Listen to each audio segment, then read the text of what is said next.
जो माहौल अच्छा करने की बात की है बिलावल भुट्टो जरदारी साहब ने कि हम तो किसी चीज पे कंसेंसस डेवलप ही नहीं कर सकते, और अभी आप भी कह रहे हैं कि हुकूमत की जिम्मेदारी है।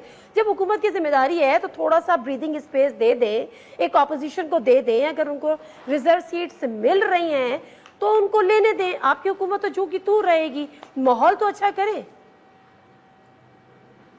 ये पहली गुजारिश ये है कि मेरी जमात ने इस लेजिस्लेशन को सपोर्ट किया है और उसकी बुनियाद ये है, मेरे भाई कामरान साहब भी कह रहे हैं, मेरी जमात का भी ये व्यू है, हुकूमत की जमात का भी ये व्यू है, और इस मुल्क के काफ़ी सारे जूरिस्ट का ये व्यू है, जजेस का भी, कि ये फैसला गलत किया गया है, ये खिलाफ आइन और कानून फैसला है। लेकिन ये सुप्रीम कोर्ट का बहरहाल फैसला है। इस फैसले को दो रास्ते थे। एक रास्ता के सीधा कहा जाए जी कि ये फैसला क्योंकि आइन और कानून के मुनाफी है लिहाजा नहीं मानते, वो सीधा तसादम है।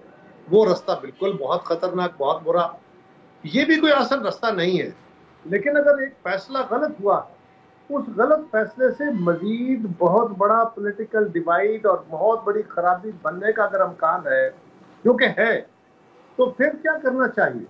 फिर वो रास्ता जो आप ये कह लीजिए लेसर रिवर, वो रास्ता अख्तियार कर लिया जाए, क्योंकि सुप्रीम कोर्ट के फैसले हिंदुस्तान में और कई ममालिक में, वकला ने हमें बताया है कि वहाँ पार्लियामान के जरिए वो फैसले सेट असाइड भी हुए हैं। और यहाँ इस कानून के अंदर तो कोई जो नया बना है, इसमें तो कोई नई बात नहीं कही गई। ये पहले से मौजूद कानून को रिक्रिएट करके एक लाइन डाली गई है कि ये कानून किसी अदालत में चैलेंज नहीं होगा। दूसरी बात ये बात भी दुरुस्त है कि अदालत और इस वक्त जो सियासी माहौल है वो एक दूसरे के आमने सामने खड़े हैं। कितने कत्ल बर्दाश्त किए जाए, कभी सियासी और कभी शख्सी, उनको किसी रुकना भी है ना, लिहाजा इसको रुकने का भी कोई सबब, लेकिन तहम्मुल के साथ सब बड़ों को आपस में तहम्मुल और तदब्बुर के मुजाहरे की जरूरत है। जहाँ तक ताल्लुक आपके सवाल के दूसरे हिस्से का था, आपने फरमाया ना जी कि क्या ये सारे लोगों का नहीं है। ये बात भी दुरुस्त है कि हम अपनी गाड़ी दूसरे के हाथों में देते हैं। सियासतदान ही अपने मुकदमात लेके जाते हैं अदालत के पास, और अदालत को भी चाहिए कि वो मामला अगर कोई सियासतदान ले आया है और उसके अल्टीरियर मोटिव्स अच्छे नहीं है तो फिर उसको अदालत भी देखे। जहां तक आपके सवाल का ये हिस्सा था, तीसरा बात आपने पूछी थी कि सर मैं उसमें थोड़ा सा अगर आप कहें, अगर आप इजाजत दें तो रिफ्रेश कर दूं। स्पेस दी जाए, मैं एक मिनट छोड़ दीजिए, उनको कुछ स्पेस दी जाए।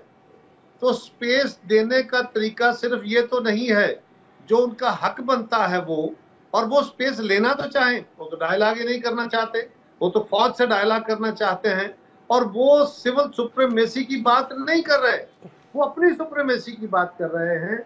अगर सिविल सुप्रीमेसी की बात करनी है तो फिर सियासी जमातें बैठेंगी तो फिर फॉरवर्ड बनेगा। हम तो बार बार उनसे रिक्वेस्ट कर रहे हैं, लेकिन उनको अगर मानने को तैयार ना हो तो फिर क्या करें? दुरुस्त, मैंने कायरा साहब ये इस कॉन्टेक्स्ट में कहा था कि जो बिलावल भुट्टो जरदारी साहब आज कह रहे थे कि किसी मामले पे हम कंसेंसस डेवलप नहीं कर पाते, माहौल अच्छा नहीं रख पाते, तो आप माहौल कैसे अच्छा रख पाएंगे जब आप एक पार्टी को ब्रीदिंग स्पेस भी नहीं देते? आप कहते हैं कि ये उनका हक नहीं है, तो क्या पीपल्स पार्टी, PMLN, MQM और दीगर जमातों का हक था कि आप रिजर्व सीट्स में अपना हिस्सा लेके बैठ जाएं, अपने नाम करा लें? ये आपका हक था सर? जी, मेरा हक या आपका हक या मुस्लिम लीग का हक तो डिटरमिन होना है उस कानून से जिसके तहत वो सीटें तकसीम होनी है।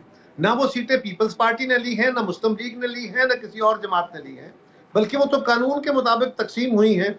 आप मुझे बता सकती हैं, क्योंकि जजमेंट के अंदर जितनी जजमेंट आई है मैंने तो नहीं देखा कि जो आइन कह रहा है कि ये सीटें तनासब से, मुतनासिब नुमाइंदगी के तहत ये सीटें उन जमातों को जाएंगी, वो जमातें जो जमात के तौर पे रिटर्न कैंडिडेट बनेगी, उनकी पार्लिमानी जमात बनेगी, उन जमातों का प्रोपोर्शनेट निकाला जाएगा उनकी स्ट्रेंथ के मुताबिक, और उसके मुताबिक उनको ये सीटें दी जाएगी। आपके पास वक्त थोड़ा है, वरना मैं इसकी मजीद तफसील बयान करूं कि ये प्रोपोर्शनेट कैसे निकालना है।